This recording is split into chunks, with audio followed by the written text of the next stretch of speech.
ఆడజన్మ కన్నీటి అలల సాగరం, చూస్తే చిన్నదే కాని బాధల భారం. ప్రతి అడుగులోనూ పరీక్ష, ప్రతి చూపులోనూ నిరీక్షణ. ఆశల రెక్కలు కాలి, గుండెల్లో మూగవేదన. ఆ కన్నీళ్లలో ఉన్నది పిరికితనం కాదు, ఆమె నవ్వే పెదవుల వెనక ఉన్న విషాదం.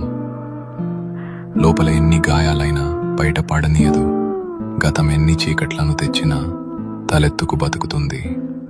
తన కన్నీరు అణువణువున ఒక కథ. ఆ కథలో ప్రేమ ఉంది, బంధాల కష్టముంది. అయినా ఆ కన్నీరు ఆమెను బలహీనం చెయ్యలేదు. అది ఆమెలోని ఆత్మగౌరవాన్ని పోషించింది. ఏమీ చెప్పకుండానే ఎన్నో నేర్చుకున్నది. ఏదైనా సరే ఎదురు నిలిచి పోరాడింది. ఆమె బాధ ఆమెకు ఒక ఆభరణం. అది ఆమె గర్వం, ఆమె నిజమైన అందం. ఇది ఒక ఆడపిల్ల కన్నీరు.